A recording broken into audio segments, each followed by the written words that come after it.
I would go around saying what scholars, as you said, for centuries have been saying, which is, well, the Jews didn't know how to pronounce the name. We find it in the manuscripts, but after that it disappeared and nobody knew how to pronounce the name. And what we find is, in fact, this was preserved by the rabbis. Maybe not all the rabbis, but we have rabbis who preserve. I want to read one of these sources, and I can't get to all 10 of them. For that, they'll have to go to my website, nehemiaaswell.com.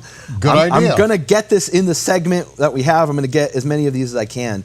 And so one of them is a rabbi in the 14th century named Menachem Tzioni.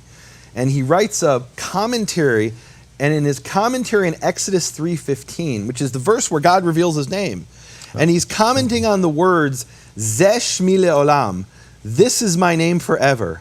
And this is what he says.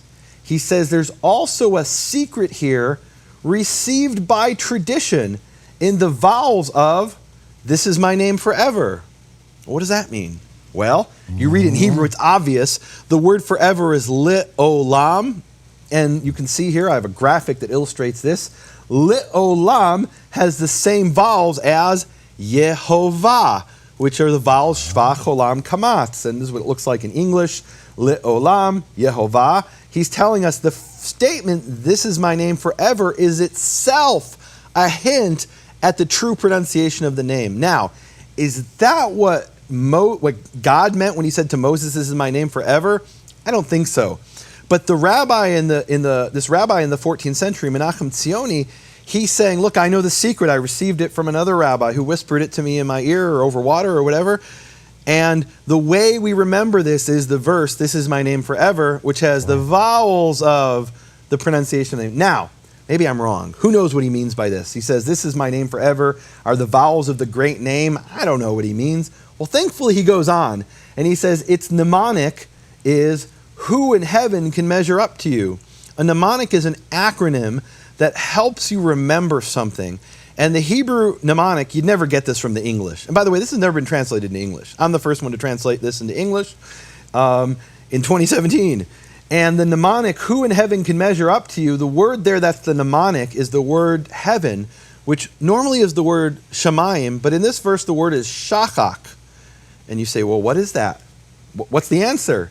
Well, shachak is an acronym for the vowels Shva, Cholam, Kamatz, which are the vowels of the name Yehovah. And I did a thing here where in this graphic you can see the little two dots underneath the Yud. That's called a Shva in Hebrew.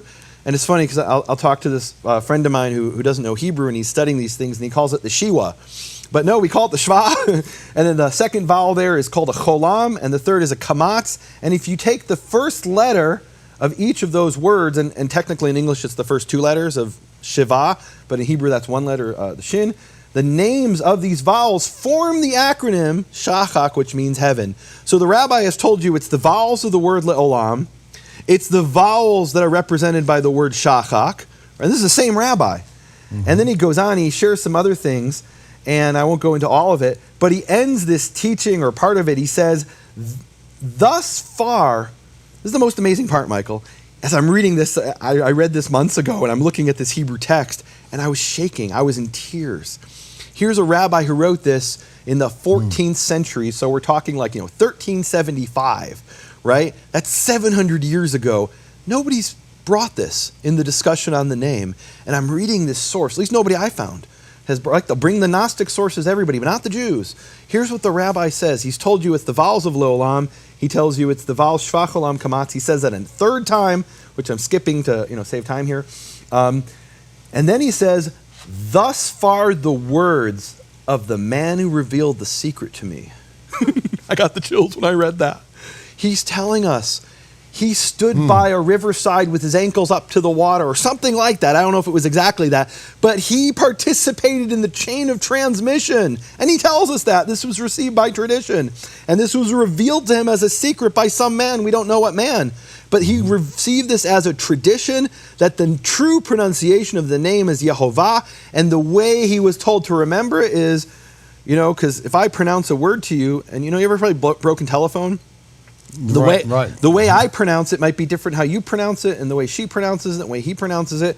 But if we have these mnemonics and other devices, it helps us preserve the vowels. So if we know that the acronym is Shachak, which is Shvach Olam Kamatz, and it rhymes with the vowels of Lit Olam, which is Yehovah, there's no way you can get it wrong. And he's telling us, I didn't make this up. This was revealed to me in the 14th century.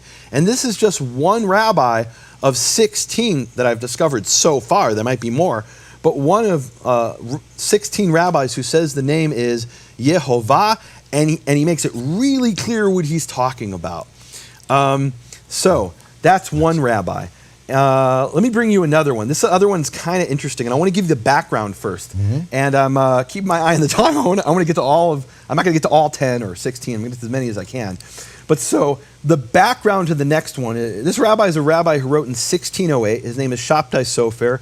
He's considered the greatest grammarian of the 17th century and the 16th century.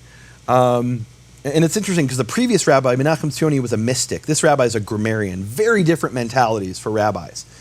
And he's talking about a passage in the Talmud, which I bring in my book, Shattering the Conspiracy of Silence. The passage says that, look, this ban on the name, it's only for now. In the world to come, we'll speak the name. And here's how they phrase it. They say, this world is not like the world to come. And again, the world to come is, according to the rabbis, the kingdom under the reign of the Messiah on earth. This world, the exile, is not like the kingdom of the Messiah. In this world, the name is written Yud-Heh-Vav-Heh, and it's read as Adonai. That's the tradition, to read it as Adonai.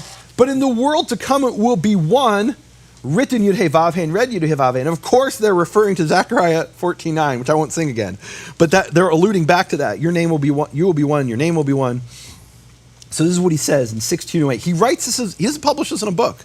He writes this in a letter to another rabbi, and it was never meant to be printed, but it was. So he writes this as a letter, and we have the letter, and we have the response to the letter, which I'll get to in a few minutes.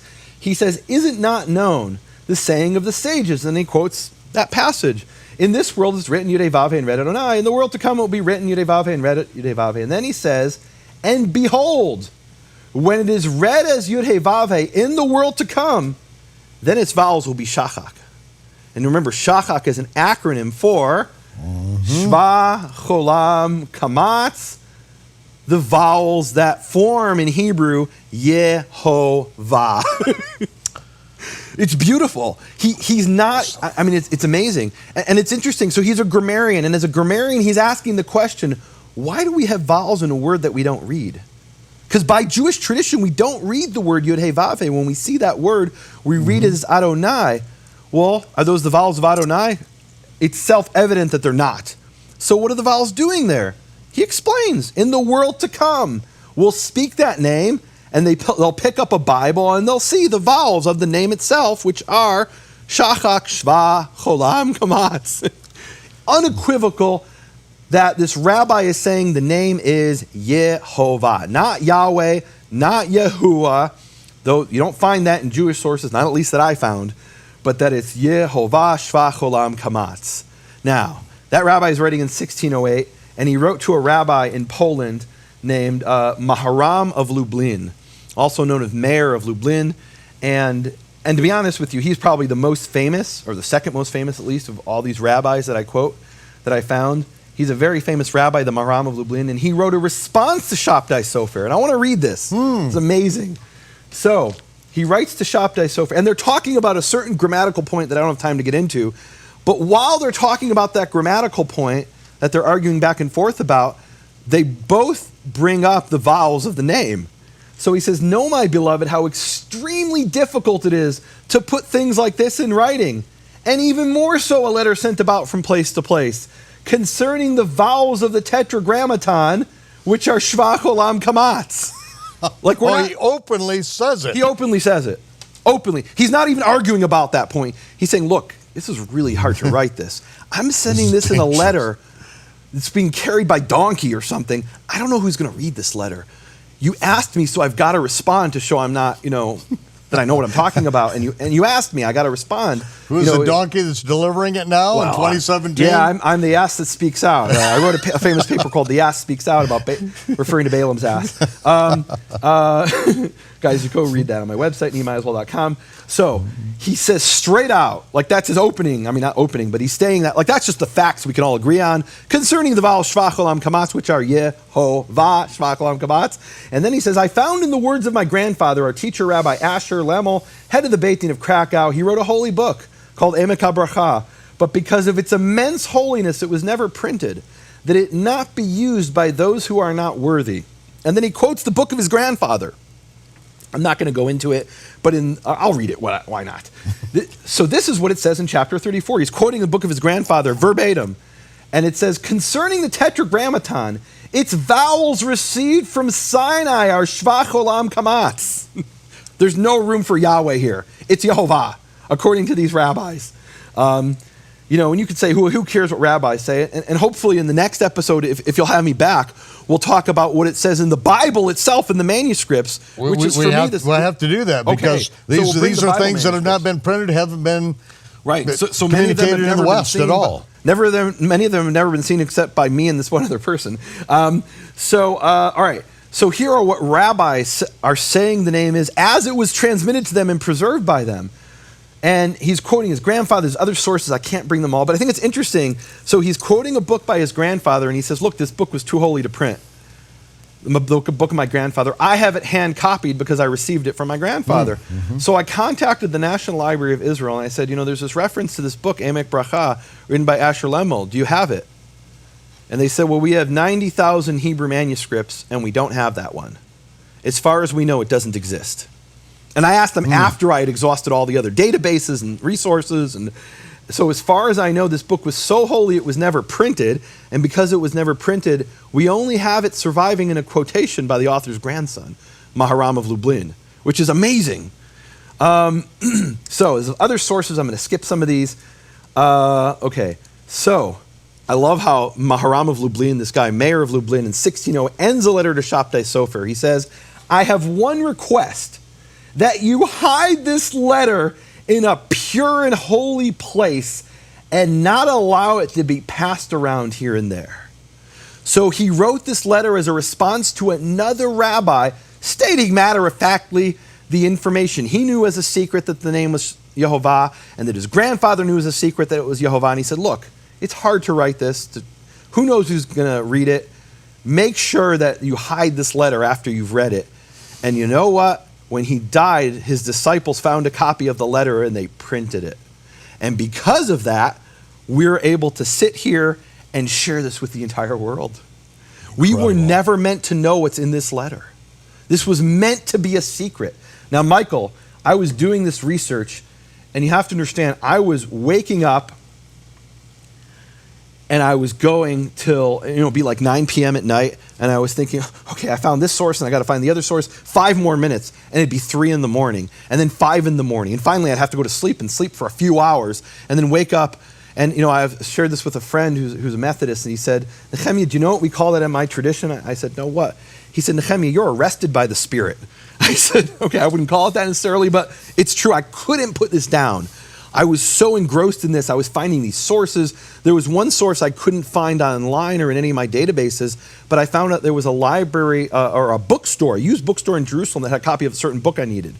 So I called up a friend in Israel and I said, I'm begging you, stop everything you're doing, go to that bookstore, buy the book and overnight it to me. And it took 3 days to overnight it from Israel. I was shaking for 3 days and couldn't sleep while I was waiting. And when I got it, it didn't disappoint. It was amazing, these things. So while I was doing this, Michael, I had to clear my head. My head was spinning. Now, one of the things I've shared, and I think I've shared this with you, I definitely shared it publicly, is that on my mother's side, I'm descended from this famous rabbi named Zalmala of Volozhin, and he, according to my uncle and cousin, was a descendant of King David. And as I was doing this research, looking at these sources, I decided, you know what? I've been sharing that for years, and I'd like to dig down to the sources and find out, is it even true? And I was pretty certain I was descended from Zalmala of Volozhin, but I didn't know how. I knew my great-grandfather, Nehemia Robinson, after whom I'm named, was his descendant. But how? What are their names? How does it tie in? So I start doing this genealogy research, and I started on Ancestry.com. I mean, really simple. Paid the money. Mm-hmm. I end up on all these different websites. I end up finding my third great-grandfather or something, birth certificate written in Hebrew from Lithuania from 1846. And that traces me back eventually to this woman who's the daughter of Rabbi Zalmala of Volozhin. And my ancestor was a rabbi who married the daughter of this other rabbi, right? Now, nobody knew the name of this woman. And this is my claim to descending from the famous rabbi, is that his daughter married this other rabbi, and she's my great-great-great-great-grandmother. And in all the Jewish sources, there were books written in Jewish genealogy, all the Jewish sources, I contacted the people who wrote the books. And they said, we don't know her name. As far as we know, her name is, or not her name, but the way we refer to her is Bathsheba. And why Bathsheba? Her father died in 1788 when she was 7 years old. And then she was raised, and when she was a little bit older, she was married off to my ancestor, who was a famous rabbi, and another rabbi. But the real claim to descent that I had, I mean, this is very personal for me, was through this woman who nobody knows the name of. They call her 7-year-old girl. And I found the source of this. It's a book from the year 1900 called Ir Vilna, about the city of Vilnius. And she's described as Bathsheba, the 7-year-old girl, little 7-year-old girl, Bathsheba. And I thought, well, that's kind of tragic, right? No name. No name. And you know what's really bizarre? So her husband wasn't as famous as her father. We know her father's name and her husband's name, but we don't know her name, right? So her husband's claim to fame is he married the she was more than 7 when she got married, right? He married the girl who had survived the man in 1788 when she was 7 years old, but nobody knew her name. So I started digging, and I thought, names are so important in Jewish sources and in the Jewish culture. Wouldn't it be wonderful if I could, and I had no hope. I literally talked to the man who wrote the book on Jewish genealogy, exchanged emails with him, and he says, we just call her 7-year-old little girl. Nobody knows, and there's actually thousands of Jews descended from her, like I'm not unique, right? There's a lot of people descended from this woman, 7-year-old little girl, and I'm digging through these sources, and what happened is there's Jews who went to Lithuania and photographed these sources and transcribed them, and you can search them. And I spent dozens of hours searching these sources, and I ended up finding a Russian census record from 1816. And really, this was a tax record, meaning every time a Jew was born and every time a Jew died, they wrote it down in a ledger. The rabbi's job was to write it in a ledger, and the purpose was so that the Russian Empire could tax them. And in the Jewish sources, they don't mention her name, but in the Russian sources, they do, because she was taxable. And her name was Sarah. And I cried when I find out. The name of my ancestor who nobody, there's thousands of Jews who are descended from this woman, and they call her 7-year-old little girl. And in the tax records, her name is Sarah Nevedel. And I thought, wow, this is amazing. We find out her name, and God's name is such a powerful name. How can that be lost? Right? I mean, here's some woman who really isn't important in history. Besides a few thousand Jews descended from her, nobody ever heard of her. Right? A small group of people in planet Earth. This is the creator of the universe. We should all know his name. It should be proclaimed from every rooftop. Now, Michael, when I sat down to do this little side project to clear my head, what I didn't know, and I discovered through the process, is that not only was I descended from Zalman of Volozhin, which I knew, I just didn't know how, it turns out Mayor of Lublin, Maharam of Lublin, is my 11th great-grandfather. Meaning, if you say great 11 times, he is my great-great-great-great-great-great-great-great-great-great-grandfather, is this very same rabbi who said that hide this letter in a pure and holy place, that things like this should never be printed, lest the unworthy read them, that the name is Shvach Olam Kamatz Yehovah. He's my direct ancestor. I had no inkling of that whatsoever. I had heard of this rabbi. I didn't know I was descended from him. Once I found all the genealogy, he's my 11th great-grandfather, the very same rabbi who was part of the conspiracy of silence to hide the name. And when I discovered this, I realized throughout my whole life I'd had this burning, nagging feeling, I need to shatter the conspiracy of silence. I even named my book that, to find out what the name is, proclaim it to the world. And I could never fully explain why it is I have this burning feeling like that. And then I find out literally that the blood of the man, of the rabbi who hid the name in 1608, who said, hide this letter in a pure and holy place, lest the unworthy find out his name is Yehovah, his blood is coursing through my veins. He's my direct ancestor. And what I realized, Michael, is that this is an ancestral duty I have. And I never fully and I've actually said this in the past. that it's part of my duty to make up for the sins of my ancestors, for the collective sin of my people, of hiding the name of the Creator. But when I said that, I meant the sins of my people, of my ancestors, in a general sense, not literally that my ancestors in a direct line hid the name, but it turns out literally my ancestors were part of the conspiracy to hide our Father's name. And Michael, I have to confess and repent here for the sin of the collective sin of the generations. We have the story in Joshua where they stole they took from the gold, and that they weren't supposed to take from Jericho, and it became a sin, the collective sin of the people. And we have this verse in Jeremiah 23:27. It says, "They plan to make my people forget my name." And that's part of my heritage. And I need to go back to what it says in the Bible and not continue the tradition of hiding the name. Now, I have a whole bunch of other sources. I want to end with a rabbi from 1896. He was a rabbi named Jacob Bachrach. And in 1896, he writes a whole bunch of things. I'll read this really quick. He says, if the vowels of the Tetragrammaton were indeed the vowels of Adonai, precision would have required putting a chat of patach under the yud for the aleph of Adonai. Those who don't know what that means, go and research that. Anybody who you tell in scholarship that these are the vowels of the name Yehovah, they'll say, well, no, that's the vowels of Adonai, and here's why. Here's a rabbi in 1896 who says that's utter nonsense, that's completely a misunderstanding of the vowels. Let me read you the end of what he says after saying the vowels are shvach olam kamatz. He says, according to the rulings that have come down to us, this is a rabbi, there is no prohibition from the Torah to speak the name the way it is written. However, the custom not to pronounce the name the way it is written is very old. Thus, it is not right to pronounce the name. In other words, he's saying, look, it's not a Torah prohibition, but we're not allowed to do it because we have a custom not to do it. But he's saying, and he ends, there's no prohibition from the Torah. And then he says, there was a time, meaning in history, there was a time, it's a rabbi in 1896 saying this, Michael. There was a time and there shall again be a time when all the peoples, all of them, will call on the name of Yehovah. And Yehovah will be one and his name will be one. That's Zechariah 14:9 again. For this tradition of reading what is not written, Adonai, which that is Lord, will be completely abolished. And then we will all read it the way it is written, as Yehovah. So we have this chorus of rabbis. We have what we call in Hebrew a minyan of rabbis, a quorum of 10, even 16 rabbis proclaiming that the name is Yehovah. And I haven't found any of these early Jewish sources or medieval Jewish sources even that say the name is Yahweh, the same the name is Yahuwah. What I found is these rabbis repeatedly saying the name is Yehovah, and you can't let people know this. And even my own ancestors were part of that conspiracy of silence. Michael, we read those prophecies. The world needs to know what that name is. It needs to be proclaimed to all the nations. And may the prayer of this rabbi be fulfilled.